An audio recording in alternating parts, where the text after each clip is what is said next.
আসসালামু আলাইকুম রহমতুল্লাহি ওবরাকাতুহু। দিন টিভির সম্মানিত দর্শকবৃন্দ, আপনাদের সবাইকে স্বাগত জানাচ্ছি আপনাদের প্রিয় অনুষ্ঠান দিনী সমাধানে।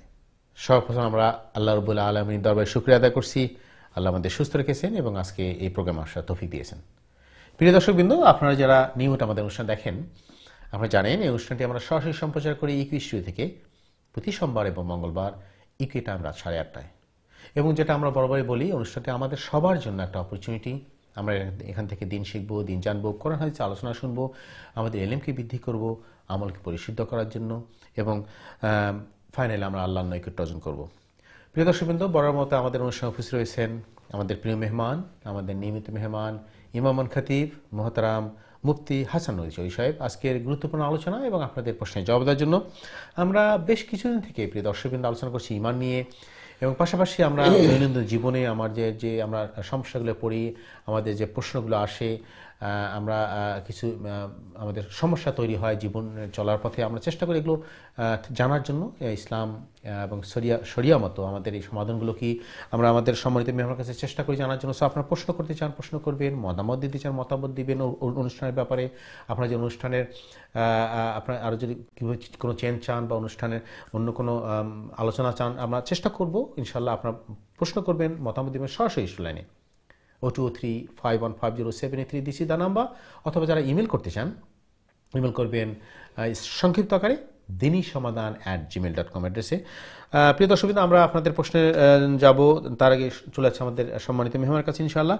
আসসালামু আলাইকুম মোহতারাম, কেমন আছেন? ওয়ালাইকুম আসসালাম, আলহামদুলিল্লাহ। আপনি কেমন? আলহামদুলিল্লাহ, জাযাকাল্লাহ খাইরান। আপনাকে আবারও স্বাগতম এবং শুকরিয়া আদায় করছি, আপনি আমাদের অনুষ্ঠানে এসেছেন আমাদের স্টুডিওতে আপনার শত ব্যস্ততার মধ্যে, শত কাজের মধ্যে। জাযাকাল্লাহ খাইরান। মোহতারাম, আমরা গতকালকে আলোচনা করছি ঈমান নিয়ে, এবং পাশাপাশি আমরা কিছু গুরুত্বপূর্ণ বিষয়, আমাদের সাময়িক বিষয় আলোচনা করছি, এবং একজন পরিপূর্ণ ঈমানদার মুমিন হওয়ার জন্য কি জরুরি, আমাদের কি গুণাবলী থাকা উচিত আমাদের, এবং আমরা কি সত্যিকারে একজন প্রকৃত এবং ঈমানদার হওয়ার জন্য হতে পারতেছি কিনা বা চেষ্টা করতেছি কিনা অ্যাটলিস্ট। তো আমরা এ ব্যাপারে আজকে আলোচনা করবো, আলোকপাত করব। পাশাপাশি আমাদের দর্শকদের প্রশ্ন আসেই। শুরুতে আমি যেটা করি মোহতারাম, আপনার নসিহত বক্তব্য প্লিজ। জাযাকাল্লাহ খাইর। বারাকাল্লাহ। আসসালামু আলাইকুম ওয়া রাহমাতুল্লাহি ওয়া বারাকাতুহু। বিসমিল্লাহি ওয়াল হামদুলিল্লাহ ওয়াস সালাতু ওয়াস সালামু আলা রাসূলিল্লাহ। আম্মা বা'দু ফাআউযু বিল্লাহি মিনাশ শাইতানির রাজীম। বিসমিল্লাহির রাহমানির রহিম।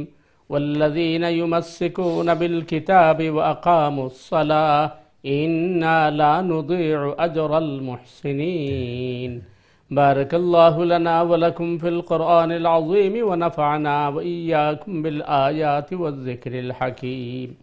رب اشرح لي صدري ويسر لي أمري واحلل عقدة من لساني يفقه قولي.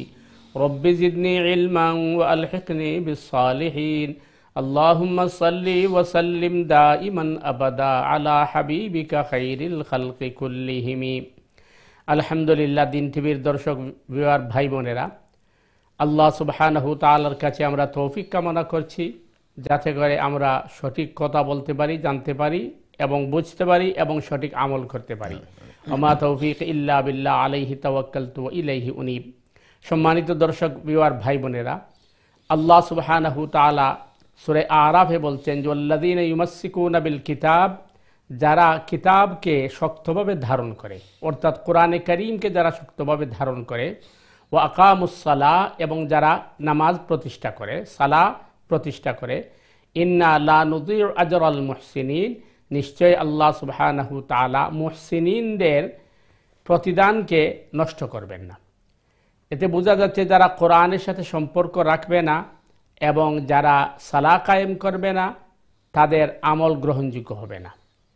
এবং যারা কোরআনের সাথে সম্পর্ক রাখবে, সালাহ কায়েম করবে, এরাই হবে মুহসিনিন। মুহসিনিন মানে হচ্ছে যারা মুখলিস হয়। যেমন ইব্রাহিম আলাইহিস সালামকে বলা হয়েছে ইন্না কাযালিকা নাজজিল মুহসিনিন, নিশ্চয় আমি এইভাবেই মুহসিনিনদেরকে প্রতিদান দিয়ে থাকি। সৈয়দনা ইউসুফ আলাইহিস সালাম সম্পর্কে বলা হয়েছে ইন্না নারাকা মিনাল মুহসিনিন, আপনার চেহারায় প্রমাণ করে আপনি একজন মুহসিনিন। সুতরাং মুহসিনিন, নবিয়্যিন, সিদ্দিকিন, শুহাদা, সালেহিন, এদেরকে বলা হয় মুহসিনিন, যাদের ইবাদত, যাদের এই রিয়াজতের মধ্যে ইখলাস থাকে, খুলুসিয়ত থাকে, লিল্লাহিয়ত থাকে। তো আমরা আমাদের জীবন চলার পথে, সেটি আমার ব্যক্তি জীবন হোক, পারিবারিক জীবন হোক, সামাজিক জীবন হোক, রাষ্ট্রীয় জীবন হোক, আন্তর্জাতিক জীবন হোক, সেখানে কিন্তু অনেক ধরনের প্রবলেম এবং সমস্যা সম্মুখীন হতে হয়। আর সহজ ভাষায় আমরা যেটা বলি, মাথা যখন আসে ব্যথা থাকবেই। এই ব্যথার কারণে মাথাকে কেটে ফেলা যাবে না, আপনাকে ট্রিটমেন্ট করতে হবে। তো ঠিক তেমনিভাবে আল্লাহ সুবহানাহু তাআলা বলছেন যে তোমরা বিপদ আপদ মুসিবতে তোমরা সালাহ এবং ধৈর্যের মাধ্যমে আল্লাহ সুবহানাহু তাআলার সাহায্য কামনা করো। তো আল্লাহ সুবহানাহু তাআলার সাথে যোগাযোগ করার একমাত্র মাধ্যম হচ্ছে সালাহ এবং কোরআন। এই দুটির মাধ্যমে আল্লাহ সুবহানাহু তাআলার সাথে বান্দা যোগাযোগ করতে পারে। যেভাবে আমরা একে অপরের সাথে পরস্পরের সাথে আমরা যখন যোগাযোগ করি, তখন বর্তমান সময়ে আমরা এই মোবাইলের মাধ্যমে, টেলিফোনের মাধ্যমে আমরা যোগাযোগ করি। দেখছেন আপনারা যে বাংলাদেশে নেটওয়ার্ক বন্ধ করে দেওয়ার কারণে দুনিয়া থেকে বিচ্ছিন্ন হয়ে পড়েছে। ঠিক তেমনিভাবে বান্দাবান্দি যখন সালাহ আদায় করে না, তখন আল্লাহর সাথে তার সম্পর্ক থাকে না। আর কোরআন দিয়ে আল্লাহর সাথে কি করা হয়? যোগাযোগ করা হয়। সৈয়দুনা আদম আলা নবীন আলাইহিস সালাম জান্নাত থেকে অবতরণ করার পরে হাজার হাজার বছর পর্যন্ত কান্নাকাটি করেছেন, কিন্তু আল্লাহ সুবহানাহু তাআলা তার কান্নাকাটিতে সাড়া দেন নাই। কারণ আল্লাহ সুবহানাহু তাআলার ওয়াই তাকে ডাকতে হবে। আমরা গতকালকে আলোচনা করেছি, আল্লাহর হুকুম এবং রসুলের তরিকায় আমাদেরকে ডাকতে হবে, এটি হচ্ছে আমাদের পথ। তো আল্লাহ সুবহানাহু তাআলা আদম আলাইহিস সালামকে জানিয়ে দিলেন, ফাতালাক্কা আদামু মির রাব্বি কালিমাতিন ফাতাবা আলাইহি, আমি আদমের অন্তর মধ্যে এলকা করলাম, অর্থাৎ ঢেলে দিলাম যে তুমি এই বাক্য দিয়ে আমার কাছে আহ্বান করো। বাক্যটা কি? যদিও এটার মধ্যে অনেক কথা আছে, তবে তার মধ্যে একটি হচ্ছে, উল্লেখযোগ্য কথা হচ্ছে যে রব্বানা যালামনা আনফুসানা ওয়া ইল্লাম তাগফির লানা ওয়া তারহামনা লানাকুনান্না মিনাল খাসিরিন। সুতরাং আল্লাহর দেওয়া, আল্লাহর শিখিয়ে দেওয়া বাক্য দিয়ে যখন আদম আলাইহিস সালাম ডাক দিয়েছেন, তখন আল্লাহ সাড়া দিয়েছেন। যেহেতু আমাদের কাছে ওহী আসবে না, আমাদের কাছে আল্লাহ এলকাও করবেন না, সুতরাং আমাদের জন্য মডেল হিসেবে তৈরি করা হচ্ছে মুহাম্মদুর রাসূলুল্লাহ সাল্লাল্লাহু আলাইহি ওয়াসাল্লাম। মুহাম্মদুর রাসূলুল্লাহ সাল্লাল্লাহু আলাইহি ওয়াসাল্লাম যে পথ, যে পদ্ধতি, যে পন্থা আমাদেরকে শিখিয়ে গেছেন, এই পথ, এই পন্থা, এই পদ্ধতিতে আমরা যখন আল্লাহকে ডাকবো, তখন আল্লাহ আমাদের ডাকে সাড়া দিবেন। তবে আল্লাহ কিন্তু আমাদের ইচ্ছা সাড়া দিবেন, আল্লাহর ইচ্ছা সাড়া দিবেন। সেহেতু আমাদেরকে সবর এবং সালার মাধ্যমে ওয়েট করতে হবে এবং ধৈর্য ধারণ করতে হবে। আল্লাহ সুবহানাহু তাআলা আমাদেরকে সঠিকভাবে দিন বুঝার এবং সঠিক আমল করার তৌফিক দান করুক। সুবহানাকাল্লাহুম্মা বিহামদিকা আশহাদু আল্লা ইলাহা ইল্লা আনতা আস্তাগফিরুকা ওয়া আতুবু ইলাইক। ওয়াসসালামু আলাইকুম ওয়া রাহমাতুল্লাহি ওয়া বারাকাতুহু। জাযাকাল্লাহু মুহতারাম, খুবই গুরুত্বপূর্ণ এবং জরুরি আলোচনা। প্রিয় দর্শকবৃন্দ, আপনারা শুনলেন মুহতারাম, খুবই গুরুত্বপূর্ণ আলোচনা আমাদের সামনে উপস্থাপন করছেন আজকে। আমাদের আসলে একজন মুমিন হওয়ার জন্য, একজন সত্যিকে ইমানদার হওয়ার জন্য কী করা উচিত, আমরা কিভাবে আল্লাহর কাছে প্রিয় বান্দা হতে পারবো, আমরা আরও আলোচনা করবো ইনশাল্লাহ। আপনারা অংশগ্রহণ করবেন, আপনারা প্রশ্ন করবেন, মতামত দেবেন সরাসরি স্টুলাইনে 0203515073 নম্বরে, অথবা যারা ইমেল করতে চান ইমেল করবেন সংক্ষিপ্ত আকারে dini-samadan@gmail.com এড্রেসে। মোহতারাম, আমরা আলোচনা ফিরে আসবো, তার আগে চলে যাচ্ছে আমাদের দর্শকের কাছে। আমাদের দর্শক লাইনে আসছেন। সম্মানিত দর্শক, আসসালামু আলাইকুম, আপনাকে স্বাগত আমাদের অনুষ্ঠানে। আপনার প্রশ্ন করুন প্লিজ। ওয়ালাইকুম সালাম। জি আসসালামু আলাইকুম। জি, কি প্রশ্ন বলেন? হুজুরের কাছে আমি মা হুজুরের লোক মাস্টার। জি, আমার নাম হৌরা। জি হুজুর, শুনুন আপনার কথা। আপনি আমার এখন কথা তো করতে রবা দোয়া করবো না, আমি দিলে জানি। জি হোগা। আজ আমি 20 বছর তো দিয়ে দেবো, আরো দিনে কইছি। ওই তো অন্য এখানে বিয়া করলেছি, নামাজ খান হরাত গেলে খান্দি খান্দি তো মুগরি নামাজ হতাম, খান্দি খান্দি বলি মাথা সিরিয়া নেই কি, যখন তাল্লাহ সিরিয়া নেই কি, এমন আমি কিনা চলতাম। যত ডাক্তারি করাইছে, কবিরাজ করাইছে, কুচি খানে যত পয়সা দিচ্ছি দেওয়া শোনা দান চাউল জাদু জাদু কইলো মানুষ রাতা কমল না। অন্য যখন বয়স হয়েছে 80, আর অন্য যখন 4 ভাই নওয়াজ কি পড়াত বই জানতে বাইন্দা কিতা লইয়া তুই নেচে না যাইতাম, ওইলে মাথায় বারে সহ্য করতাম পারি না। জি, তো দান চাউল পয়সা দিচ্ছি দেওয়া যে তারপর জি জি অন্য জনে নওয়াজও পড়া পড়া মাথারে বেদি বান্ধা সিরিয়া নেই পারি, আদা সাদা লান করি কিতা করতাম। আকল পাই না, খেয়ে দিকে ও চলে করি যেটা পারো ওলা পড়ো।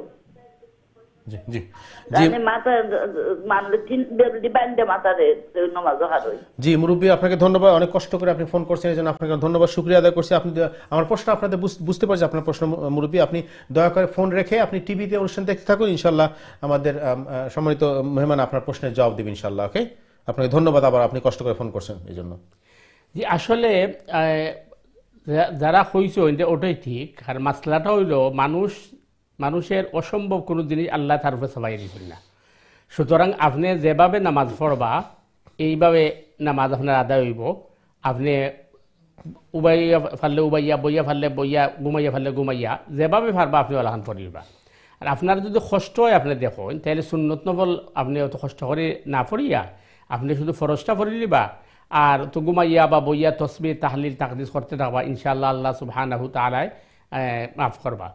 আর আপনি মাথার মাঝে আদ দিয়া লা ইউসাদ্দাউন আনহা ওয়ালা ইউনজিফুন, লা ইউসাদ্দাউন আনহা ওয়ালা ইউনজিফুন, লা ইউসাদ্দাউন আনহা ওয়ালা ইউনজিফুন, ওই আয়াত পড়বা, ইনশাআল্লাহ আরাম পাইবা, আল্লাহ আরাম দিবা। আমরাও দোয়া করবো ইনশাআল্লাহ। আর আপনি যেভাবে নামাজ পড়ো ওই নামাজ হইব, কোনো অসুবিধা নাই, আপনার সন্দেহ করার দরকার নাই।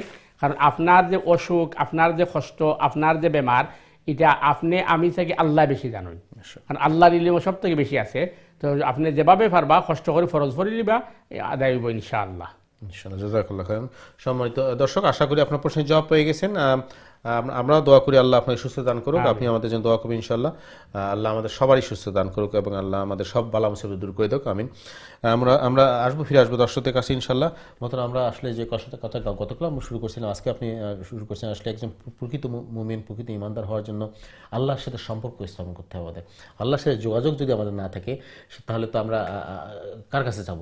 এবং যদি আমাদের তার সাথে আমাদের যোগাযোগ স্টাবলিশ করতে না পারি, তাহলে তো আমরা আল্লাহর সাথে বান্দা হলাম কীভাবে? অবশ্যই, ঠিক না? তো আপনি আজকে সুন্দর করে আল্লাহর সাথে যোগাযোগ স্থাপনের পন্থা আল্লাহ বলে দিয়েছেন, এবং সেটা যোগাযোগটা করতে হবে আমাদের রাসূল সাল্লাল্লাহু আলাইহি ওয়াসাল্লাম যেভাবে বলে দিয়েছেন বা যেভাবে দেখিয়ে দিয়েছে, যে পথ এবং পন্থা দেখিয়ে দিয়েছে, সেভাবে করতে হবে। এবং যোগাযোগ কথার ওয়েটা কি? সালাহ এবং কোরআনের মাধ্যমে। আমি একটু জানতে চাবো আপনার কাছে, আমাদের দর্শকরা অবশ্যই আপনারা আমাদের সাথে আছেন, এবং আমরা জানি এই কথাগুলো হুজুর যেটা বলবেন আমাদের সবার জন্য উপকার হবে। সবাই আমরা চেষ্টা করব এই জিনিসগুলো শেখার জন্য, যাতে আমাদের উপকার হয় এবং আল্লাহ আমাদের সবাইকে আল্লাহ প্রিয় বান্দা হিসেবে আল্লাহ আমাদের কবুল করেন। আমরা জানতে চাবো মোহতারাম, সেটা হলো যে কিভাবে আমরা আমাদের এই যে আমাদের জীবনে যে সমস্যাগুলো আছে, এই সমস্যাগুলো দূর করে আল্লাহর সাথে সম্পর্ক স্থাপন করতে পারি, এবং প্রফেসর মুহাম্মদ সাল্লাল্লাহু আলাইহি ওয়াসাল্লাম আমাদের যেভাবে দেখিয়ে দিয়েছেন পথ এবং পন্থা, আমরা কীভাবে করতে পারি আমাদের সাধারণ মানুষ হিসাবে? প্রথম বিষয় তো হচ্ছে যেটি, যে আমরা যেটা আগে আলোচনা করেছি বা কোরআন যেটি বলছে, যে আল্লাহর সাথে সম্পর্ক বা যোগাযোগ করার একমাত্র মাধ্যম হচ্ছে সালাহ আর কোরআন তিলাওয়াত। এবং এটা আল্লাহ কোরআনে বলে দিয়েছেন, এবং কোরআন তিলাওয়াত, এই দুইটা। আর এই আল্লাহর সাথে যোগাযোগ যদি বিচ্ছিন্ন হয়ে যায়, তখন যে শুধু ইমান যাবে তাই নয়, আমার সমস্যার সমাধান তো হবে না। সমস্যার সমাধান মালিক একমাত্র আল্লাহ সুবহানাহু ওয়া তাআলা। কিন্তু এই বিষয়টার ক্ষেত্রে আমাদেরকে ধৈর্য ধারণ করতে হবে, বোঝারও ব্যাপার আছে। জি, ধৈর্য ধারণ করতে হবে। ধৈর্য ছাড়াই যে আমরা ধৈর্য হারা হয়ে যাই, তাহলে প্রথমেই আমাদের ইমানের মধ্যে আঘাত আসবে। এবং কারণ আল্লাহ সুবহানাহু তাআলা জানেন যে কখন কোন সময় আমার পরিবর্তন প্রয়োজন, এবং কখন পরিবর্তন হলে আমার জন্য কল্যাণকর হবে, এটা আল্লাহ সুবহানাহু তাআলা জানেন। এই জন্য আমাদেরকে ধৈর্যের সাথে কি করতে হবে? সৈয়দনা ইয়াকুব আলাইহিস সালাম ইউসুফ আলাইহিস সালাম থেকে বিচ্ছিন্ন 40 বছর থাকছেন, এবং তৃতীয়বার যখন সন্তানদেরকে তিনি মিশরের দিকে পাঠিয়েছিলেন, তখন বলেছিলেন, যখন আর আশা ছিল না, ইন্নাহু লা ইয়াসু মির রাউহিল্লাহ, হে আমার সন্তানেরা, তোমরা আল্লাহর রহমত থেকে নিরাশ হইও না। আল্লাহর রহমত অনেক প্রশস্ত। হয়তো আল্লাহ সুবহানাহু তাআলা আমাদের পরীক্ষাকে আরো দীর্ঘায়িত করেছেন। এবং আমাদের সমাজে সমস্যা হচ্ছে যে আমরা এই খুব অল্পতে আমরা ধৈর্য হারা হয়ে যাই, এবং অধৈর্য হয়ে আমরা বিভিন্ন দরজার মধ্যে গিয়ে নক করতে শুরু করি। মাজারে যায়, পীরের কাছে যায়, এরপরে মনে করেন ওই গণকের কাছে যায়, বিভিন্নভাবে গিয়ে নিজের ইমানটাকে শেষ করে দেয়। কারণ কোন সময় কোন জিনিস কাকে দিলে উপকার হবে, এটা আল্লাহ সুবহানাহু ওয়া তাআলা ভালো জানেন। যেমন শেখ সাদি রহমতুল্লাহ আলাইহি একটি ঘটনা তিনি তার কিতাবে আনছেন এইভাবে, যে একজন মানুষ মুসা আলাইহিস সালামের উম্মতের মধ্যে খুবই দরিদ্র ছিল, অভাবী ছিল, এমনকি তার পরনের কাপড় পর্যন্ত জোগাড় করার ক্ষমতা তার ছিল না। তখনকার মানুষ তো আমাদের মতো এস্টাবলিশ ছিল না। তখন সে বালুর ঠালের ভিতরে তার গলা পর্যন্ত ডেকে রাখে বসে আছে, আর মানুষ তাকে ঘেরাও করে রাখছে। মুসা আলাইহিস সালাম ওই রাস্তা দিয়ে যাচ্ছেন, তখন মুসা আলাইহিস সালাম এখানে মানুষের ভিড় দেখে তার উৎসুক জাগলো, তিনি জিজ্ঞেস করলেন কি হয়েছে, বলে আল্লাহর নবী মুসা এই মানুষটা অভাবের কারণে কিন্তু তার এই লজ্জাস্থান ঢেকে রাখার জন্য বালুর ঠালের ভিতরে প্রবেশ করছে। তো আপনি আল্লাহ রসুল হিসাবে দোয়া করেন আল্লাহ যেন তাকে সামর্থ্য দান করেন, সে যেন তার মানে সুখের জিন্দেগি পায়। তখন মুসা আলাইহিস সালাম দোয়া করেছেন। হাদিসের পরিভাষায় সমস্ত নবী হচ্ছেন মুস্তাজাবুদ দাওয়াত, তাদের দোয়া কবুল হয়। মুসা আলাইহিস ইসলামের দোয়া কবুল হয়েছে, কিছুদিনের মধ্যে সে বিশাল সম্পদের অধিকারী হয়েছে। মুসা আলাইহিস সালাম তার পথে চলে গেছেন, ফিরে আবার এদিকে আসছেন, আবার দেখেন ওই জায়গার মধ্যে ওই লোকটা বালুর ঠালের মধ্যে বসে আছে, মানুষ ঘেরাও করে রাখছে। মুসা আলাইহিস সালাম জিজ্ঞেস করলেন ঘটনা কি, বলে আল্লাহ নবী মুসা এই মানুষটা অভাবের কারণে তার কাপড় জোগাড় করার ক্ষমতা ছিল না, আপনার দোয়ার কারণে সে সম্পদশালী হয়েছিল, এরপরে সে মদ কিনেছে, পান করেছে আর মানুষ হত্যা করছে, সে এখন মানে খুনের আসামি। তখন এই ঘটনাটা বর্ণনা করে শেখ সাদি রহমতুল্লাহ আলী একটা এক্সাম্পল দিয়েছেন যে বিলাইকে বা বিড়ালকে আল্লাহ ডানা দেন নাই কি জন্য। বিড়ালকে যদি আল্লাহ ডানা দিতেন তাহলে পাখির বংশ দুনিয়াতে রাখতো না। তো আল্লাহ কাকে কি অবস্থায় রাখতে হবে এটা আল্লাহ ভালো জানেন। এই জন্য আল্লাহ সুবহানাহু তাআলার ইচ্ছার উপর আমাদেরকে সন্তুষ্ট থাকতে হবে এবং আল্লাহর কাছে সাহায্য কামনা করতে হবে। অনেক সময় দেখা যায় আমাদের সমাজে এই ধরনের মানুষ পাওয়া যায়, বলে যে আল্লাহ যদি থেকেই থাকেন তো পরীক্ষার হলে যাওয়ার পরে যখন আল্লাহকে ডাক দিলাম তো আল্লাহ শুনেন না কেন, আল্লাহ শুধু নামাজেই শুনবেন, অন্য সময় শুনবেন না, বোঝা গেল আল্লাহ তার কথায় চলেন। এগুলো তো ভুল ধারণা। দ্বিতীয় পন্থা হচ্ছে যে আমাদেরকে ওই আল্লাহকে ডাকতে হবে এই সালার মাধ্যমে এবং কোরআনের মাধ্যমে, পাশাপাশি এই সালা এবং কোরআনের মাধ্যমে ডাকবো পদ্ধতিটা শিখতে হবে রসুলের কাছ থেকে। আর না কিন্তু এই আগে যেরকম বললাম যে আদম আলাইহিস সালাম হাজার হাজার বছর ডাকছেন, আল্লাহ সাড়া দেন নাই, কারণ তখন আদম আলাইহিস সালাম আল্লাহর ওয়েতে ডাকেন নাই। পরে আল্লাহ সুবহানাহু ওয়া তাআলা বলছেন ফাতালাক্কা আদামু মির রাব্বিহি কালিমাত, আমি তার অন্তরে ঢেলে দিলাম কালিমা। ওই কালিমা দিয়ে যখন আদম ডাকছেন তখন আমি আদমের ডাকে সাড়া দিছি। আমাদের কাছে ওহী আসবে না, শুধু আমরা রাসূল করিম সাল্লাল্লাহু আলাইহি ওয়াসাল্লামের পথ এবং পদ্ধতিতে আমরা আল্লাহকে ডাকতে হবে। এবং এই গতকালকে যে আমরা আলোচনা করেছিলাম এই ধারাবাহিকতাও কিন্তু একটা দলিল, কারণ আপনি খুঁটিনাটি সব বিষয় কিন্তু কোরআনের মধ্যে পাবেন না, হাদিসের মধ্যে পাবেন না। বা আধুনিক সময় অনেক জিনিস আবিষ্কার হয়েছে, এটার কোনো মানে কি আপনি কোরআন বা হাদিসে পাবেন না। তখন আপনি এটাকে করবেন কি? তো এটাকে আপনি উলামায়ে কেরামের ফতোয়া অথবা দেখতে হবে ধারাবাহিকভাবে কীভাবে চলে আসছে। আমি বোঝার জন্য একটা এক্সাম্পল দিচ্ছি। আমাদের সমাজে, মুসলিম সমাজে আজানের তিনটা পদ্ধতি আমরা দেখি। একটা পদ্ধতি হচ্ছে যেটি আমরা দেই বা আমরা সবসময় দেখে থাকি, শুনে থাকি।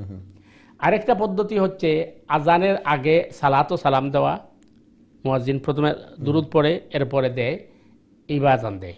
এটা দুইটা পদ্ধতি আমাদের সমাজে। আরেকটা পদ্ধতি হচ্ছে উম্মতের মধ্যে একটা বিশাল অংশ যারা শিয়া সম্প্রদায়ের ভাই বোনরা আছেন, তারা আজানের মধ্যে আরো বেশ কিছু সেন্টেন্স অ্যাড করছে, যেমন আশহাদু আন্না মুহাম্মাদার রাসূলুল্লাহ, এরপরে তারা বলে আশহাদু আন্না আলী ওলিউল্লাহ, আশহাদু আন্না আলী ওসিউল্লাহ, হাইয়া আলাল ফালাহ, এরপরে তারা বলে হাইয়া আলা খাইরিল আমাল। এবং তারা বলে যে তাদের এই আজানটা মেরাজ থেকে এসেছে।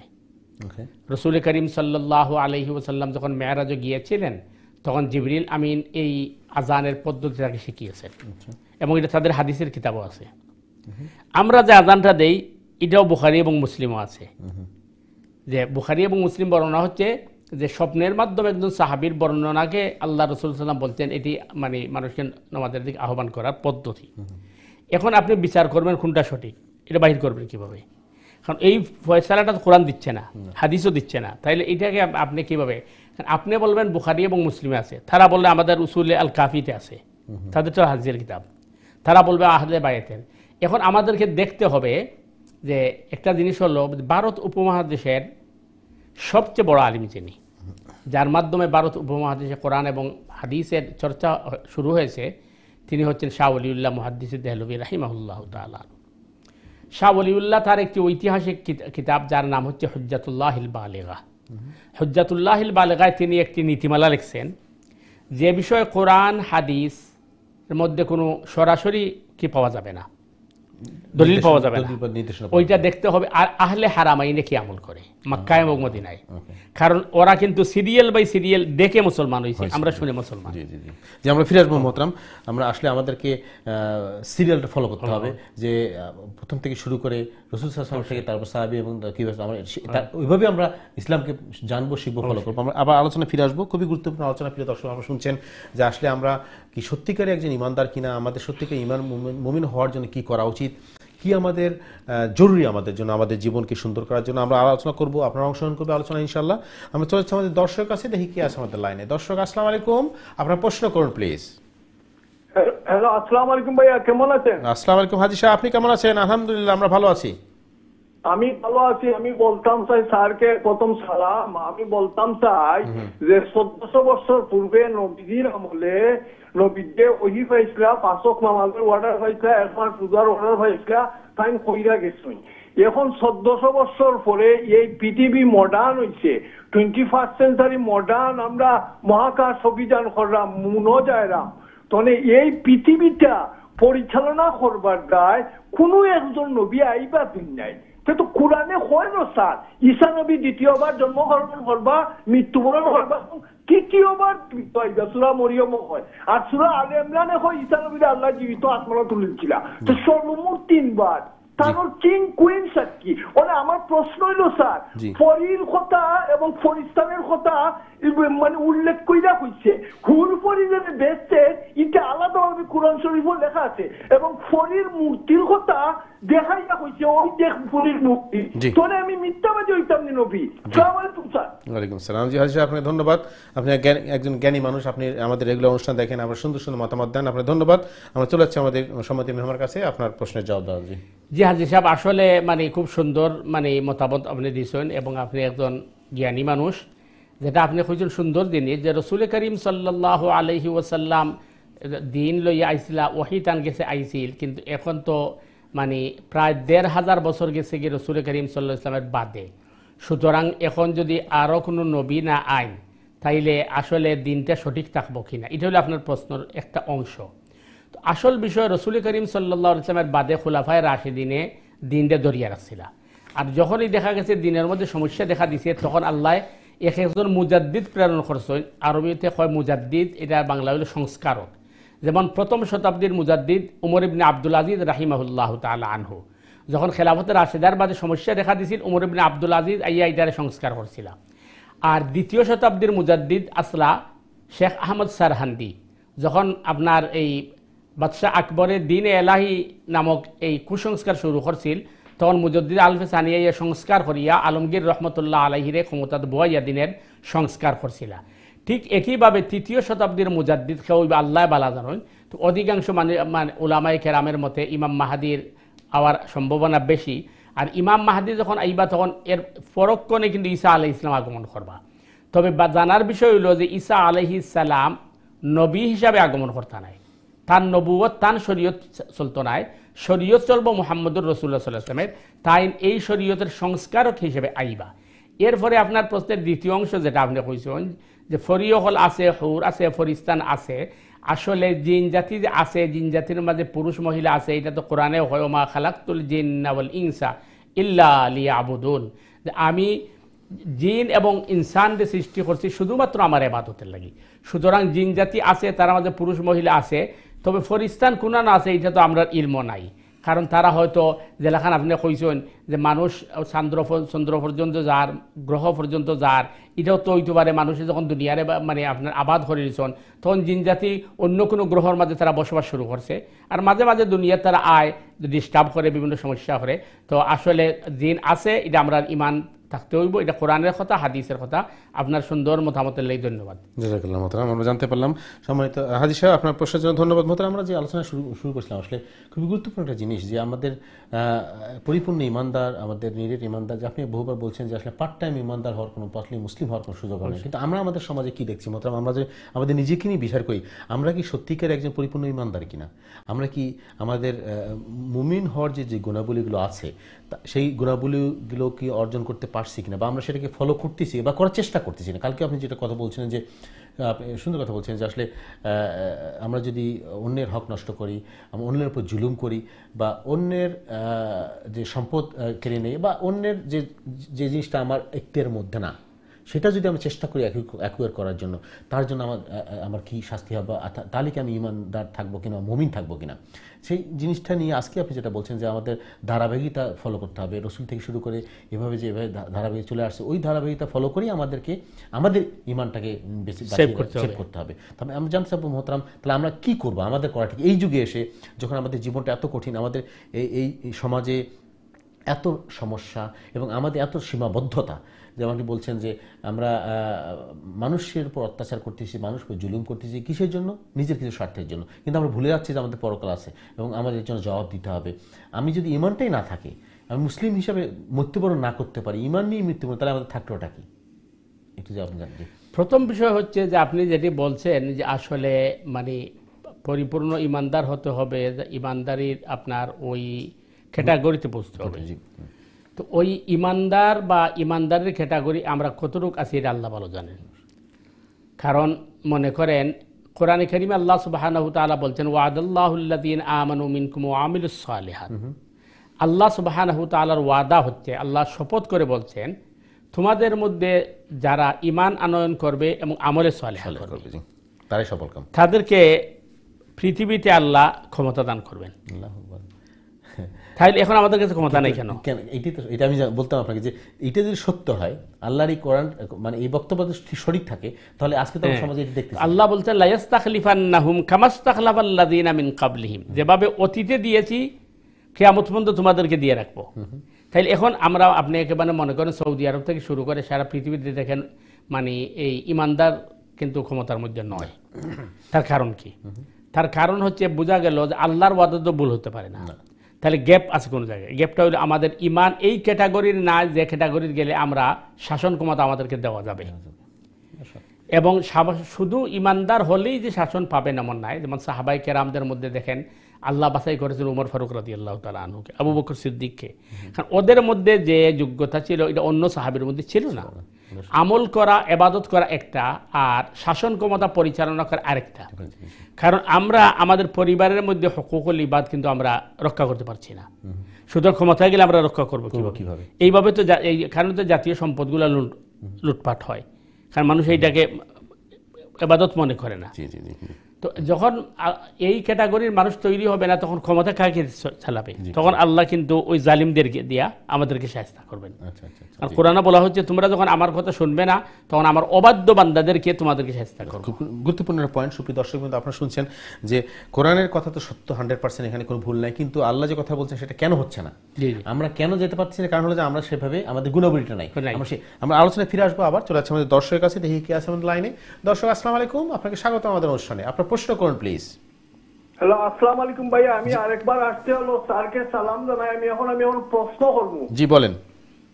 আমার প্রশ্ন হইল যে আখেরি জমানার যে সময় ঈসা নবী আইবা, সে তো আখেরা শুরু হয়ে গেল। ফত আমরা নবীজিরে পাইমু, মা ফাতেমারে পাইমু, মা মরিয়মরে পাইমু, সকল ব্যক্তি মানুষে পাইমু। তো ওই সময় কি দুনিয়াটা এই ফতর মেজে হযরত হানিফ রাদিয়াল্লাহু আলাইহি সাল্লামরে পাইমু আর ইমাম মেহদি পাইমু? সেটা ইমাম মেহদির কথা আর ঈসা আলাইহিস সালামের শুনছেন না। আসসালামু আলাইকুম। জি মোহতারাম, খুবই গুরুত্বপূর্ণ প্রশ্ন। জি হাজী সাহেব, আসলে মানে আপনি যেটা কইছেন যে যখন আখেরি জমানা আইব, ইমাম মেহদি আইবা, ঈসা আলাইহিস সালাম আইবা, তখন কিয়ামত শুরু হয়ে যাব। তখন আমরা রাসূল করিম সাল্লাল্লাহু আলাইহি ওয়াসাল্লামরে দেখমু বা অন্যান্য নবী হলে দেখমু। আসল ব্যাপার হলো কিয়ামত বলতে ওই হাসন্নশত শুরু হইতো নাই, অর্থাৎ দুনিয়ার এন্ডিং হইব। এখন কিয়ামত কোনটা হয়? হাদিসের পরিভাষায় যার মৌত যখন হইব তখন তার কিয়ামত শুরু। কারণ খবরটা কি? তার কিয়ামত শুরু। কিন্তু আসল বিচার আচার তো হইব হাসরের ময়দানও। এরপরে না আমরা নবী রাসূল পাইমু, জান্নাত পাইমু। তবে ইমাম মাহদি এবং ঈসা আলাইহিস সালাম, আগে ইমাম মেহদি আইবা, এরপরে ঈসা আলাইহিস সালাম আইবা। তবে তারা দুজন ঐক্যবদ্ধ হইয়াই মুসলিম উম্মারে তারা গঠন করবা। এবং ইমাম মেহদি আইবা রাসূল করিম সাল্লাল্লাহু আলাইহি ওয়াসাল্লামের বংশধর থাকি, ঈসা আলাইহিস সালাম আইবা আগের শরীয়তের। ঈসা দুইজন আবার কারণ কি? দুইজন আবার কারণ হইল যে মুসলিম উম্মার মধ্যে যে ফাটল আছে, বাঙ্গন আছে, ওইটারে ঐক্য করার লাগে আইবা ইমাম মাহদি। আর খ্রিস্টান জগতের মাঝেও যারার মধ্যে হক গ্রহণ করার যোগ্যতা আছে তারা যাতে হেদায়ত প্রাপ্ত হয় এর লাগি ঈসা আলাইহিস সালাম আইবা। এবং উভয় উম্মতের মধ্যে অর্থাৎ উম্মতে মুহাম্মদী এবং খ্রিস্টান জগতের মধ্যে যারা ঈমান আনবো তারার ঐক্য ধারণ করার লাগি ঈসা আলাইহিস সালাম এবং ইমাম মেহেদী যৌথ উদ্যোগে তারা কাজ করবা। আশা করি ক্লিয়ার আছে ইনশাআল্লাহ।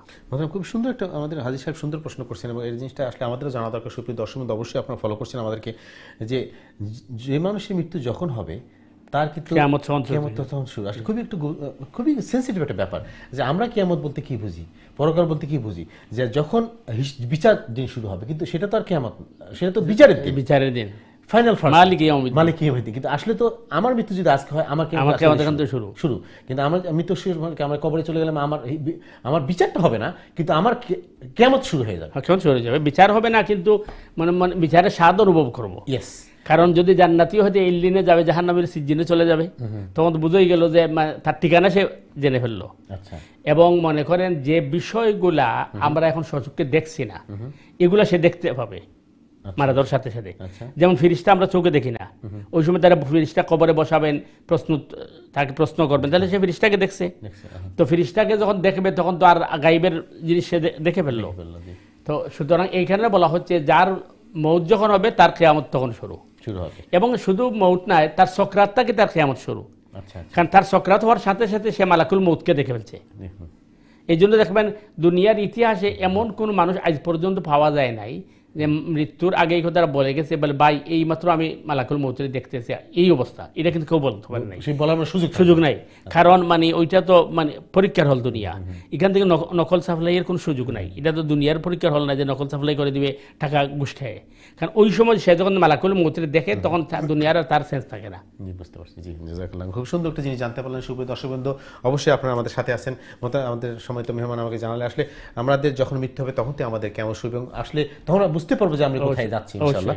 সুপ্রিয় দর্শকবৃন্দ, আপনারা দেখছেন আপনাদের প্রিয় অনুষ্ঠান দিনী সমাধান। আপনাদের প্রশ্ন জিজ্ঞাসা মতামত নিয়ে আমাদের অনুষ্ঠান। আসলে আমরা খুব গুরুত্বপূর্ণ আলোচনা করছি, যাতে যেটা আমাদের জরুরি, আমাদের জানা জরুরি, আমাদের একজন পরিপূর্ণ মুমিন এবং মুসলিম হওয়ার জন্য আমাদের জরুরি। আমরা চেষ্টা করবো আলোচনা করার জন্য, পাশাপাশি আপনাদের প্রশ্নের জবাব তো আমরা দিচ্ছি, আপনারা প্রশ্ন করবেন, মতামত দেবেন ইনশাআল্লাহ। আমরা ছোট্ট একটি বিরতি যাবো প্রিয় দর্শকবৃন্দ। বিরতির পর আবারও আমরা ফিরে আসছি ইনশাআল্লাহ আপনাদের প্রশ্নের জবাব দেওয়ার জন্য এবং আমাদের আজকের গুরুত্বপূর্ণ আলোচনা। আমরা বিরতি যাচ্ছি, আপনারা ফিরে আসবো বিরতির পরে। ততক্ষণ আমাদের সাথে থাকুন।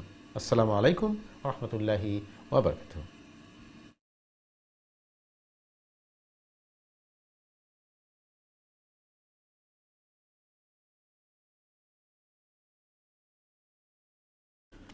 আসসালামু আলাইকুম ওয়া রাহমাতুল্লাহি ওয়া বারাকাতুহু। সম্মানিত দর্শকবৃন্দ, আপনাকে স্বাগত জানাচ্ছি আপনাদের প্রিয় অনুষ্ঠান দিনী সমাধানে। বিরতির পরে আপনারা আবার স্বাগতম। যারা অনুষ্ঠান দেখছেন আপনাদেরকে সবাইকে স্বাগতম ও মোবারকবাদ। প্রিয় দর্শকবৃন্দ, আপনারা দেখছেন আপনাদের প্রিয় অনুষ্ঠান দিনী সমাধান। আপনারা জানেন অনুষ্ঠানটি আমরা সরাসরি সম্প্রচার করি ইকু ইস্যু থেকে। সো আপনারা যারা প্রশ্ন করতে চান, মতামত দিতে চান, আপনাদের সবাইকে স্বাগতম। প্রশ্ন করবেন সরাসরি লাইনে 0203515073 নাম্বারে, অথবা যারা ইমেল করতে চান ইমেল করবেন dinisamadan@gmail.com অ্যাড্রেসে। প্রিয় দর্শকবৃন্দ, আমরা আপনাদের প্রশ্নের জবাবে যাওয়ার আগে আমরা চলে যাচ্ছি আমাদের মেহমানের কাছে ইনশাআল্লাহ। আমরা বিরতির আগে আলোচনা করছিলাম আমরা পরিপূর্ণ ইমানদার হতে কীভাবে পারবো, আমরা পরিপূর্ণ মুমিন হয়ে কী পারবো। তো আপনি সুন্দরভাবে বলছিলেন যে আল্লাহ কোরআনে বলছেন এবং রাসূল সাল্লাল্লাহু আলাইহি ওয়াসাল্লাম যে পন্থা এবং পথ দেখিয়ে দিয়েছেন আমাদের সেটাই ফলো করতে হবে, এবং যে ধারাবাহিকতা আছে সেটা ফলো করতে হবে। আমরা এখন মোহতারাম আমাদের সাধারণ মানুষ হিসাবে, সাধারণ মুসলিম, আমরা বুঝতে পারতেছি আসলে কি সত্যিকার আমি ইমানদার কিনা, বা কতটুকু ইমান আমাদের মধ্যে আছে, আমরা গুণাবলীগুলো আমাদের আছে কিনা, আমরা কীভাবে জানবো বুঝবো যে আমরা আসলে সঠিক পথে আছি কিনা, আমরা সঠিক পন্থা ফলো করতেছি কিনা, একটু আমাদের যদি জানাতেন। প্রথম তো যেটি হচ্ছে যে আমাদেরকে মনে করেন কোরআন পড়তে হবে, কোরআন জানতে হবে এবং কোরআন অনুযায়ী আমল করতে হবে, এবং কোরআনের বিষয়গুলা আমাদেরকে জানতে হবে।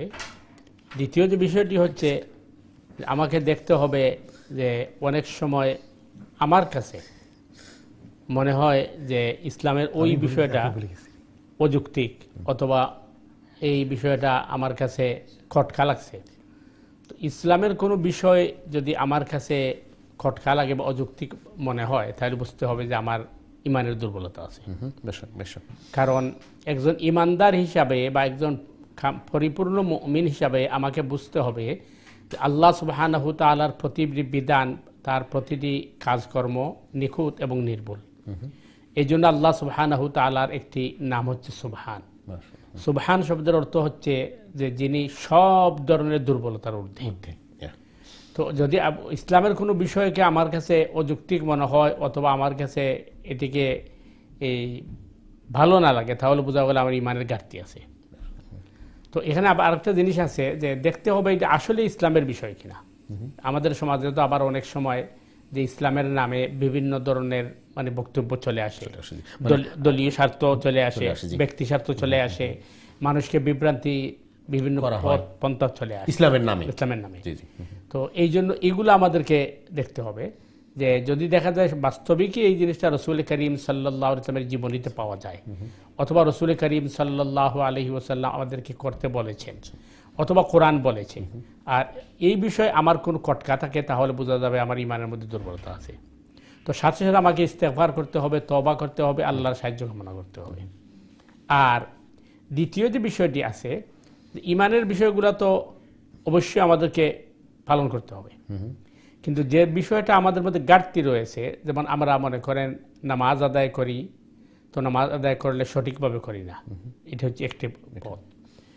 আর আরেকটি হচ্ছে যে আমরা অনেক সময় চাপের মুখে পড়ে আমরা অন্যায় করি, না ইসলামের বিধানগুলো পালন করি। এটা কিন্তু আরেকটি ইমান পরিপন্থী কাজ। যেমন উদাহরণস্বরূপ, আপনি বেড়াতে গেলেন, এক জায়গায় গিয়ে দেখলেন এখানে সবাই নামাজ পড়তেছে, এখন আমি যদি নামাজ না, মানুষ কি বলবে? তাহলে এখানে কিন্তু এটা বোঝা গেল লোক দেখানো হয়ে গেল। আপনি এখানে বহু বলছেন অনেক ইবাদত আমরা করি লোক দেখানো, আপনি আল্লাহর জন্য করছেন না। তো এইগুলা লক্ষ্য রাখতে হবে। আর আরেকটা হলো যে আমরা ওই হুকুকুল ইবাদতটাকে আমরা কিন্তু গুরুত্ব দিচ্ছি না, বুঝি না। এই জিনিস আমাদেরকে বুঝতে হবে। আপনি এর আগে বহুবার বলছেন মোহতারাম দর্শকবৃন্দ, অবশ্যই আপনি আপনারা আমাদের সাথে আছেন যে মোহতারাম আগে বলছে হুকুকুল ইবাদত যে একটা ফরজ ইবাদত, এবং এটার জন্য যে জবাবদিহি করতে হবে, এটার জন্য তার জান্নাত হারিয়ে ফেলতে পারে। অনেক সময় যে আল্লাহর যে বিধানগুলো আছে, আল্লাহর যেটা হক, সেটা যদি আমরা ভুলবশত বা কোনোভাবে আমরা মিস করি, আল্লাহ চাইলে মাফ করবে, বা আমরা যদি আল্লাহর কাছে মাফ চাই, আল্লাহ মাফ, কিন্তু হুকুকুল ইবাদত যেটা আল্লাহ মাফ করবে না যতক্ষণ না ওই বান্দার সাথে ওইটা কম্প্রোমাইজ না করা হয়।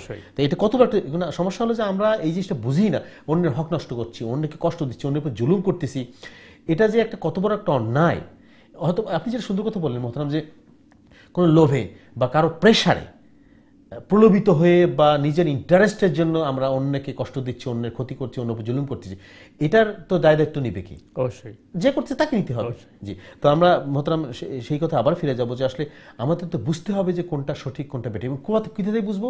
আপনি যেটা বললেন প্রফেসর মুহাম্মদ সাল্লাল্লাহু আলাইহি ওয়াসাল্লাম যে পন্থা দিয়েছেন, যেমন আপনি দেখেন যে আমাদের মানে পরিবার থেকে শুরু করে আমাদের ওই সমাজের উচ্চ পর্যায় পর্যন্ত আমরা যেভাবে হুকুকুল ইবাদ নষ্ট করছি, হাদিসের মধ্যে আসছে সিবাবুল মুসলিমে ফুসুকুন ওয়া কিতালহু কুফর, মুমিনকে গালি দেওয়া এটা কবিরা গুনাহ, আমরা কথা গালি দেই, আর কোন মুমিনকে হত্যা করা কুফরি। এখানে কিন্তু বোঝার বিষয় যে মুমিনকে এই হত্যা করাটা কুফরি। আপনি দেখেন দলের কারণে, আপনার স্বার্থের কারণে অহরহ মানুষ খুন করা হচ্ছে, হত্যা করা হচ্ছে, এটাকে কেউ অপরাধ মনে করছে না, সে মনে করছে এটা রাজনৈতিক ব্যাপার। কিন্তু তাইলে খেতালু কুফুর, হত্যা করাকে কুফুর কেন বলা হলো? কারণ এই একমাত্র আল্লাহকে অস্বীকার করলে অথবা যদি সে শিরক করে তখন সে চিরস্থায়ী জাহান্নামী। অথচ কোরআনে বলছে, সূরা নিসার মধ্যে আছে, কেউ যদি কোনো মুমিনকে জেনে শুনে অন্যায়ভাবে হত্যা করে, খালিদিনা ফিহা, চিরস্থায়ী জাহান্নামী। তাইলে একজন কাফির মুশরিকের যে শাস্তি একজন হত্যাকারীর সমান শাস্তি। এই জন্য বলা হচ্ছে যে কিতালুহু কুফর, মানুষকে হত্যা করা এটা কুফরি। অথচ হত্যা করাটা এখন কিন্তু পান্তাবাতের মতো হয়ে গেছে, এত ইজি করে ফেলছে, পান্তাবাতের মতো হয়ে গেছে। এই জন্য এই বিষয়গুলো আমাদেরকে বুঝতে হবে। মানুষ একজনকে খুন করা বা হত্যা করা এটাকে বড় মনে করে না। হাদিসের মধ্যে আসছে যে কিয়ামতের আগে এমন একটা সময় আসবে যে হত্যা করেছে সেও বুঝবে না কেন হত্যা করছে, যাকে হত্যা করা হয়েছে সেও বুঝবে না তাকে কেন হত্যা করা হয়েছে। এটা একটা কিয়ামতের আলামত, কিয়ামতের আলামত। এটা তো এখন মনে করেন অহরহ হচ্ছে সারা দুনিয়ার মধ্যে, কারণ মানুষ এটাকে মনে করেন সামান্য জিনিস নিয়ে মানুষ কি করছে, এই মানুষের জীবন শেষ করে দেওয়া হচ্ছে। এরপরে আপনি মনে করেন ওই আমরা যেগুলো স্বভাবত করে থাকি যে একই জিনিস কিন্তু আপনার ব্যবহারের উপরে তার ওই রেজাল্ট বেরিয়ে আসে। ডাকাত যখন বন্দুক দিয়ে গুলি করে তখন এটা অন্যায়, কিন্তু আপনি দেশ রক্ষার জন্য যখন আপনি গুলি চালাবেন তখন এটা কিন্তু বীরত্ব, এবং এটা কিন্তু ইসলামও বলে। তো আপনি দেখবেন যে আপনার দেশে, আপনার সমাজে, আপনার রাষ্ট্রে আপনার সম্পত্তি অস্ত্র যে কিনা যেটা দুশ্মনের জন্য, যেটা আপনার দেশকে রক্ষা করার জন্য, ওটা দিয়ে আপনার দেশের নাগরিককে হত্যা করা হচ্ছে, কত মারাত্মক বিষয়। এবং কেউ যদি আসলেই তার অধিকারের জন্য মারা যায়, মনে করেন ডাকাতে হামলা করছে, সে তার ইজ্জত অথবা সম্পদ মানে রক্ষা করতে গিয়ে মারা গেছে, আল্লাহ রাসূল সাল্লাল্লাহু আলাইহি ওয়াসাল্লাম বলেছেন মান কুতিলা দুনা মালিহি ফাহুয়া শাহীদুন। কেউ যদি নিজের সম্পদ অথবা ইজ্জত রক্ষা করতে গিয়ে সে নিহত হয় তাহলে সে শহীদ। এরপরে আপনি দেখেন যে পরিবারের মধ্যে আসেন, হাজব্যান্ড তার ওয়াইফের অধিকার দিচ্ছে না, ওয়াইফ হাজব্যান্ডের অধিকার দিচ্ছে না, কথায় কথায় মনে করেন ঝগড়াঝাড়ি লাগলেই গালাগালি করছে। একইভাবে আপনি মনে করেন ওই ছেলেদেরকে অনেক সময় মানে সম্পত্তির ভাগ দিলেও মেয়েদেরকে দেওয়া হয় না। কত বড় জুলুম চিন্তা করেন, মেয়েদেরকে দেওয়া হয় না। তাই মেয়েদেরকে করে কি জানেন, বিয়ের সময় কিছু মনে করেন উপটুকন দেয়, যৌতুক দেয়, আর আপনার রমজান মাস আইলে ইফতারি দেয়, আর সিজন আর আম খাটরি দেয়। এটাই মেয়েদের হক, কিন্তু মেয়েদের সম্পত্তি দেওয়া হচ্ছে না। এই যে হকুকুল ইবাদ নিষ্ঠা করা হচ্ছে, এর মানে হচ্ছে যে অধিকাংশ মানুষ কিন্তু তার এই কারণে কি করবে, জান্নাত হারায় যাবে, হ্যাঁ জাহান্নামে যাবে। তো এই জন্য এছাড়া তো মনে করেন অন্যান্য মানুষের সাথে তো দুর্ব্যবহার আছেই, ওজনে কম দেওয়া, মানুষের সাথে অভদ্র ব্যবহার করা, মানুষের সাথে কর্কশ ভাষায় কথা বলা, নিজের ঘরের মধ্যেও কি করতেছে, তার হক দিচ্ছে না একে অপরকে। ছেলে সন্তান মাতা পিতার হক দিচ্ছে না, মাতা পিতার ছেলে সন্তানের হক দিচ্ছে না, হাজব্যান্ড ওয়াইফের হক দিচ্ছে না, ওয়াইফ হাজব্যান্ডের হক দিচ্ছে না, বাপ মেয়ের হক দিচ্ছে না। বাপে মনে করছে বিয়ের সময় তোমার বিয়েতে 20,000 40,000 খরচ করছি, এখন তুমি আবার চাও কি? কিন্তু ইসলাম তো তোমার বিয়ের সময় 40,000 খরচ করতে বলে নাই। ইসলাম রমজান মাসে তোমার এই প্রথাগত ইফতার দিতে বলে নাই, আম খাটলি দিতে বলে নাই। তার আসল হকদার এটা তো দেওয়া নাই, মানে যেটা কোরআন এবং আল্লাহর যে বিধান এটা করো না, সেটা তো তুমি নতুন একটা বিধান বানিয়ে ফেলছো। তো এই যে সমস্যাগুলো, এতে বোঝা গেল যে আমাদের ইমানের ঘাটতি আছে। এর জন্য এই বিষয়গুলো আমাদেরকে লক্ষ্য রাখতে হবে। আর বাকি হচ্ছে যে কোরআন যেটি বলছে যে আল্লাহর কাছে সাহায্য চাইতে হবে, রব্বানা লা তুযিগ কুলুবানা বাদা ইয হাদাইতানা ওয়া হাব লানা মিন লাদুনকা রাহমা ইন্নাকা আনতাল ওয়াহ্হাব। হে আমাদের রব, হে আমাদের পালনকর্তা, যেহেতু আপনি আমাদেরকে ঈমান এবং ইসলামের হেদায়েতের উপরে দিয়েছেন, আমাদেরকে মৃত্যু পর্যন্ত আপনি হেদায়েত রাখুন, কারণ আমরা ইচ্ছাকৃতভাবে হেদায়েতের উপরে থাকতে পারবো না যদি আল্লাহ ইচ্ছা না থাকে। এই জন্য আল্লাহকে সাহায্য কামনা করতে হবে। আর মনে করেন বেশি বেশি কোরআন তিলাওয়াত করতে হবে, কারণ কোরআন নিজে বলছে ইন্নামাল মুমিনুনা আল্লাযীনা ইযা যুকিরাল্লাহু ওয়াজিলাত কুলুবুহুম ওয়া ইযা তুলিয়াত আলাইহিম আয়াতু যাদাতহুম ঈমানা। তোমরা যখন কোরআন তিলাওয়াত করো তখন তোমার ঈমান বাড়তে থাকে। এইজন্য ঈমান কোরআন তিলাওয়াত করতে হবে, কোরআন বোঝার চেষ্টা করতে হবে। মানে ঈমানকে বাড়ানোর জন্য, শক্তিশালী করার জন্য কোরআন একটা ঔষধ। অবশ্যই। কিন্তু আমরা তো আজকে আমাদের আসলে আপনি অবশ্যই আমার সাথে একমত যে আমরা যখন ছোট ছিলাম এটা আমাদের সমাজে আমাদের পরিবারে একটা প্র্যাকটিস ছিল সকালে উঠে কোরআন, সেই প্র্যাকটিস এখন এমনকি মেয়ে বিয়ে দেওয়ার সময় পরগা না কোরআন সাথে দিত, এখন টেলিভিশন সাথে দেয় বা মোবাইল দেয়। এই সমস্যা হয়ে গেছে। এই কারণ একটাই মত, আপনি যেটা বললেন, সুন্দর করে বললেন যে আসলে আমরা আমাদের ঈমান কিভাবে রাখবো, ঈমান যে কত একটা জরুরি, এই জিনিসটা আমরা ভুলে যাচ্ছি।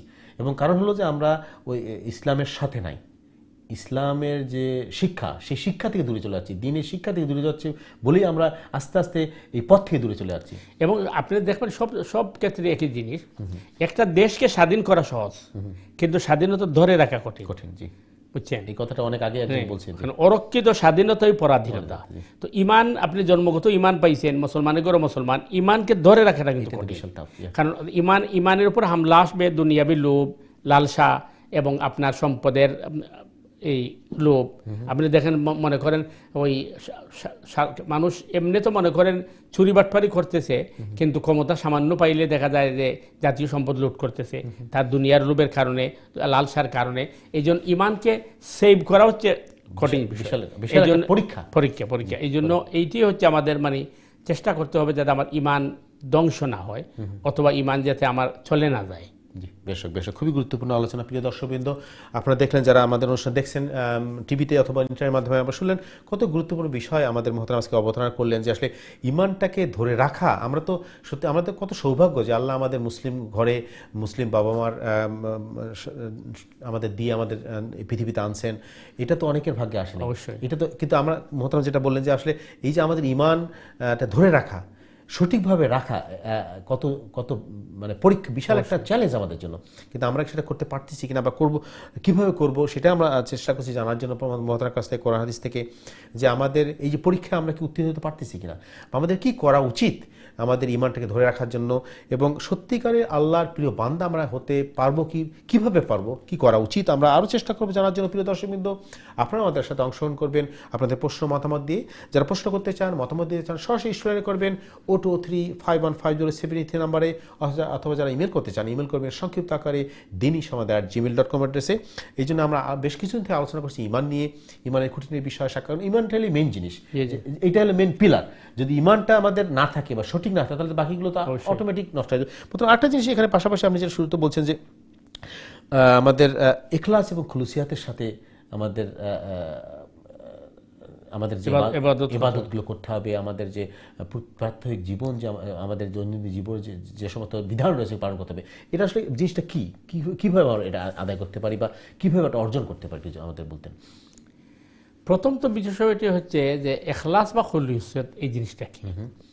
যেমন হাদিসে জিবরিলের মধ্যে যেটা আছে, জিবরিল আমিন আমাদেরকে শিক্ষা দেওয়ার জন্য যে প্রশ্নগুলো করেছিলেন রাসূল করিম সাল্লাল্লাহু আলাইহি ওয়াসাল্লামের মধ্যে, এর মধ্যে একটা ছিল যে ইহসান কাকে বলে, অর্থাৎ খুলুসিয়ত লিল্লাহিয়ত কাকে বলে। তখন আল্লাহ রাসূল সাল্লাল্লাহু আলাইহি ওয়াসাল্লাম বলেছিলেন, আনতা আবুদাল্লাহ কাআন্নাকা তারাহু ফাইল্লাম তাকুন তারাহু ফাইন্নাহু ইয়ারাক। তুমি এমনভাবে ইবাদত করবে যেন তুমি আল্লাহকে দেখছো। মানে আমি এমন অবস্থানে যাইতে হবে যে আমি ধারণা করতে হবে আমি আল্লাহর সামনে দাঁড়িয়েছি। আর যেহেতু স্বভাবত একটা প্রশ্ন জাগে যে সরাসরি তো আমরা আল্লাহকে দেখি না, তখন তার এই কথার জবাব আল্লাহ রসুলের পরে অংশ দিচ্ছেন, যদি তুমি এই স্তরে পৌঁছতে না পারো, অন্তত এই স্তরে পৌঁছো, আল্লাহ তো আমাকে দেখছে। এই দুই অবস্থার মধ্যে এক অবস্থা নাম হচ্ছে ইহসান, ইখলাস, খুলুসিয়ত।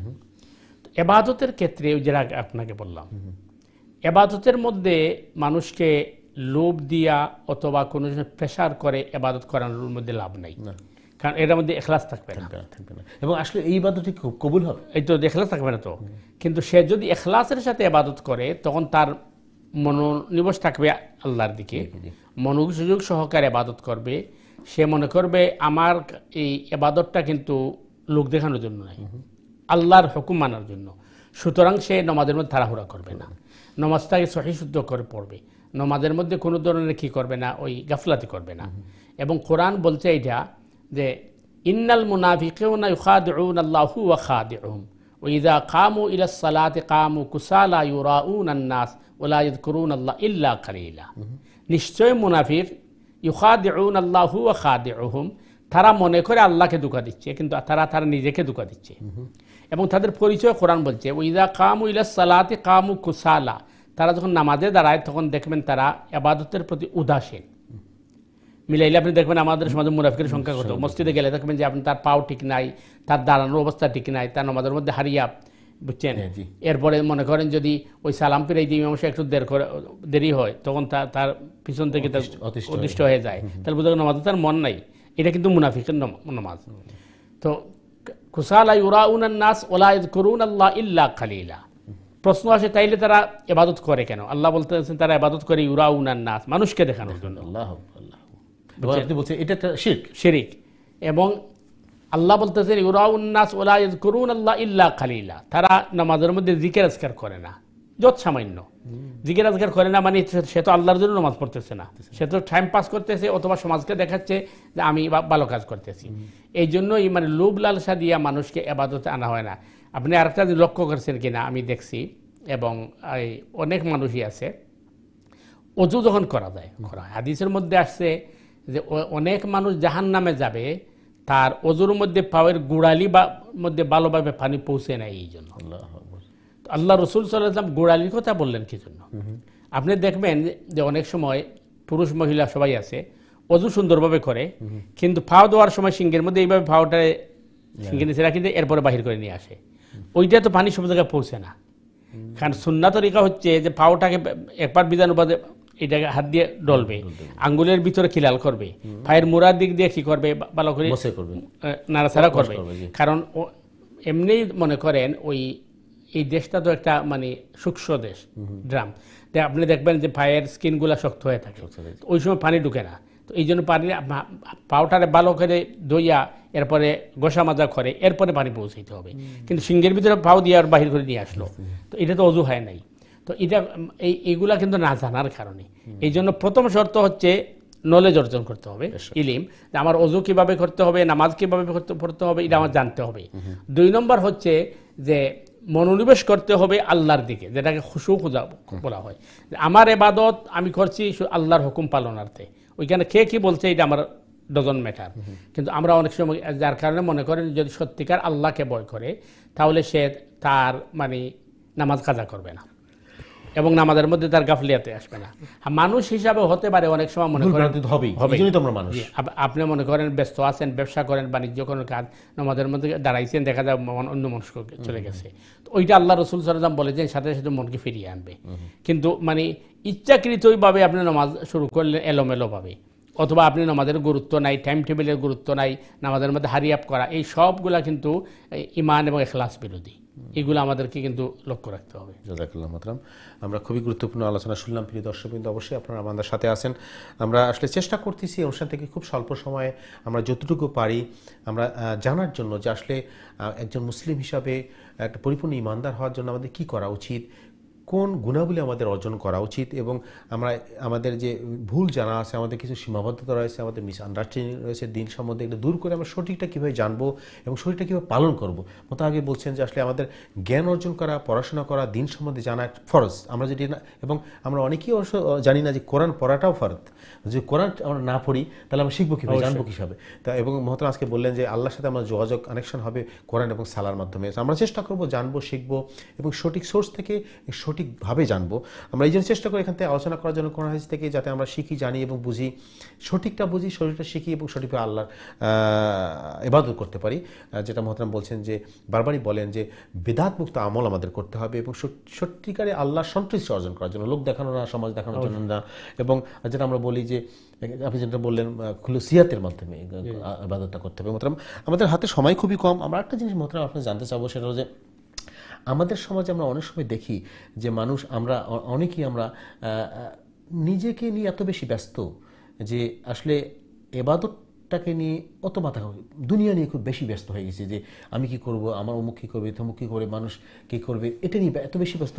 এবং সত্যিকার বলতে আমাদের যে 2 দিন পরে মরতে হবে এবং আমার জবাবটা আমি দেবো, আমাকে কিন্তু আমার 14 গোষ্ঠীর জবাব দিতে হবে না, দিতে হবে কি আমার দিতে হবে না, আমার জবাব আমাকে দিতে হবে। কিন্তু আমার চিন্তা করতে কিন্তু মানুষ নিয়ে বেশি ব্যস্ত হয়ে যাচ্ছি, সে কি করছে, তার ফ্যামিলি, তার ছেলে, আমার এটা নিয়ে এত বেশি হচ্ছে। এটার জবাবটা কি, আমরা কীভাবে এই সমস্যা থেকে বের হয়ে আসতে পারি এবং আমাদের কি জানা দরকার, কোন জিনিসটা আমাদেরকে করলে বা জানলে যে আমরা মানে আমার যে চিন্তা, আল্লাহ তো কোরআনে বলছে যে কুয়া আনফুসিকুম আহলাকান নার, নিজে বাঁচো তারপর তোমার পরিবারকে বাঁচো। কিন্তু আমরা এটা কোনো ফিকিরই করতেছি না। এটা কি আমরা কীভাবে কী করতে পারি মহতারাম? প্রথম বিষয় হচ্ছে যেটি আপনি বলছেন যে আসলে আমরা নিজেকে নিয়ে ব্যস্ত। ওই নিজেকে নিয়ে ব্যস্ত বলতে যদি আত্মসমালোচনা বোঝায় তাহলে এটা তার কোয়ালিটি। আমি আমার আত্মসমালোচনা করব, কিন্তু আমরা এই ক্ষেত্রে আমরা অন্যকে নিয়ে ব্যস্ত বেশি। অন্যের দোষ যেভাবে খুঁজি, অন্যকে যেভাবে আমরা হুট করি তার দোষ ধরে ফেলি বা অন্যের বিষয় নিয়ে মাথা গামাই, এটা তো আমার মানে আমার আমলটাকে বরবাদ করে দিচ্ছে। আরেকটি হচ্ছে আপনি যেটি বলছেন যে আমরা ওই আখেরাতের তুলনায় দুনিয়াকে প্রায়োরিটি বেশি দিচ্ছি। আমি কিভাবে সম্পদ বানাবো, কিভাবে দুনিয়া অর্জন করব, কিভাবে কত কিছু করব, এটা নিয়ে আমি ব্যস্ত। এটাও হাদিসের দৃষ্টিতে এটাও কিয়ামতের একটি আলামত। কিয়ামত যখন গনিয়ে আসবে তখন মানুষের দুনিয়ার প্রতি মানুষের লোভ বেড়ে যাবে এবং মানুষ বাঁচবে আর কতদিন, মনে করে 60-70 বছর বা একেবারে খুব বেশি বাঁচলে এই যুগে 100 বছর। কিন্তু এই 100 বছর কিন্তু সে তার শারীরিক সামর্থ্য নিয়ে বাঁচবে না, হয়তো 20 বছর বিছনায় পড়ে থাকবে। কিন্তু এই যে সে দুনিয়ার সম্পদ নিয়ে ব্যস্ত হলো, যাওয়ার সময় তাকে কিন্তু ওই একই জায়গায় যেতে হবে যেখানে কোটিপতি আর ভিক্ষুক একই কথা। তো এই জিনিসটা আমাদের বুঝতে হবে। আর এইটা বোঝার জন্য আমাদেরকে প্রথমত ওই যেটা বললাম, আমাদেরকে রসুল করিম সাল্লাল্লাহু আলাইহি ওয়াসাল্লামের জীবনী বেশি বেশি পড়তে হবে। কারণ রসুল করিম সাল্লাল্লাহু আলাইহি ওয়াসাল্লামের জীবনী পড়লে দেখা যাবে যে আল্লাহ রসুল সাল্লাল্লাহু আলাইহি ওয়াসাল্লামকে আল্লাহ চাইলে তো সম্পদের অভাব ছিল না, জি এবং আল্লাহ রসুল সাল্লাল্লাহু আলাইহি ওয়াসাল্লাম এই দুনিয়া ত্যাগী ছিলেন না, কারণ দুনিয়া ত্যাগ করে ইসলামের নিশাই, বৈরাগ্যবাদ ইসলামের লা রুহবানিয়াত ফিল ইসলাম।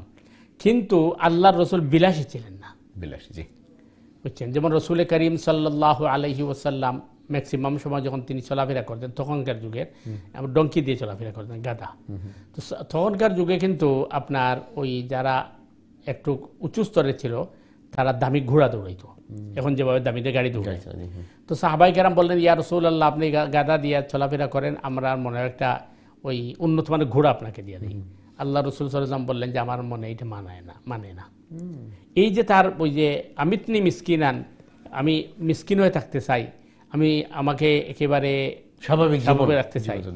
এমনকি রসুল করিম সাল্লাল্লাহু আলাইহি ওয়াসাল্লাম যখন সাহাবাই কেরামের মধ্যে বসে থাকতেন তখন অপরিচিত মানুষ এসে কিন্তু চিনতে পারতো না রসুলকে।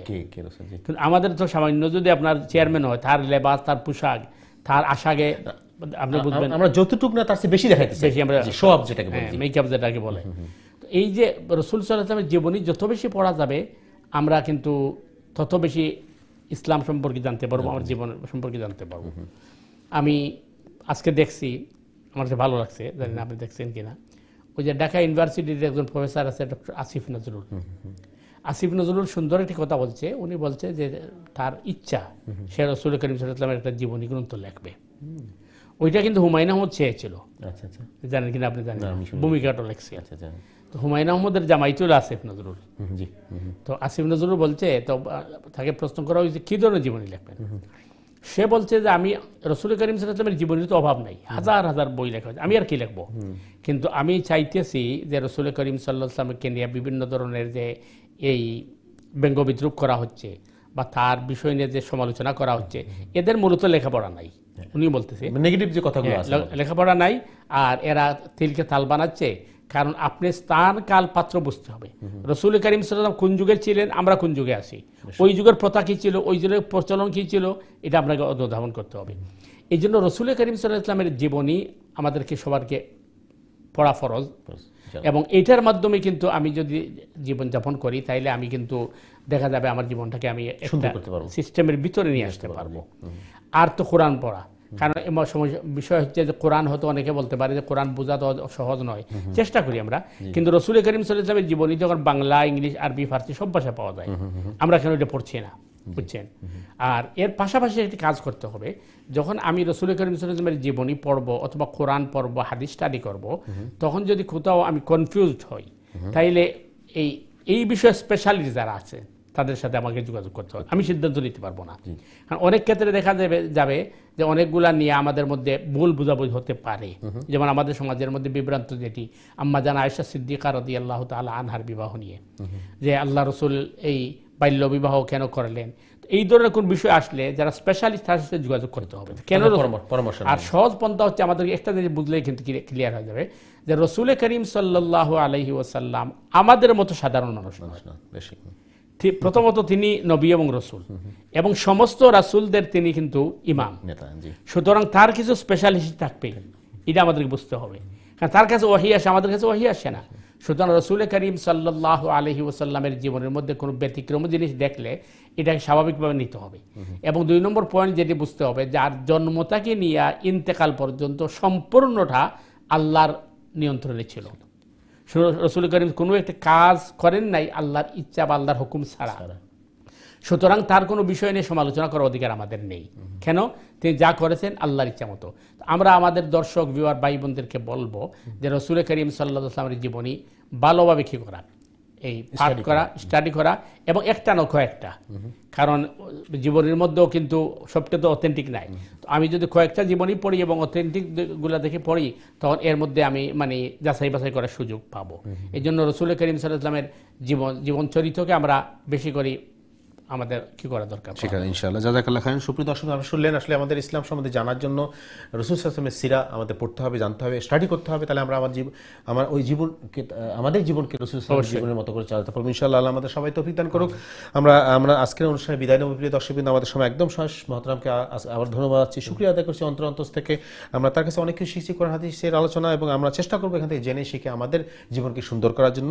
আল্লাহ আমাদের সবাই তৌফিক দান করুন। আপনাকে ধন্যবাদ জানাচ্ছি, শুকরিয়া আদায় করছি। বরাবর মতো আল্লাহ আপনাকে আর সুন্দর জীবন দান করুক এবং দীর্ঘ দান করুক। আল্লাহ যেন আমরা আরও অনেক কিছু আপনাকে শিখতে পারি, জানতে পারি। প্রিয় দর্শকবৃন্দ, আজকের মতো বিদায় দেবো। আপনারা যারা শুরু থেকে অনুষ্ঠান দেখছেন, প্রশ্ন করছেন, মতামত দিয়েছেন, সবাই শুকরিয়া আদায় করছি, এবং আপনাদের সবাইকে আমাদের আগামী অনুষ্ঠান দেখার জন্য আমন্ত্রণ জানাচ্ছি। আপনারা জানেন অনুষ্ঠান আমরা সরাসরি সম্প্রচার করি ইকো ইস্যু থেকে প্রতি সোমবার এবং মঙ্গলবার। ইকোটা আমরা 8:30 আপনারা নিজের অনুষ্ঠান দেখবেন, আত্মীয় স্বজন বন্ধু বান্ধব সবাইকে দাওয়াত দিবেন অনুষ্ঠান দেখার জন্য, আমরা যাতে সবাই উপকৃত হই।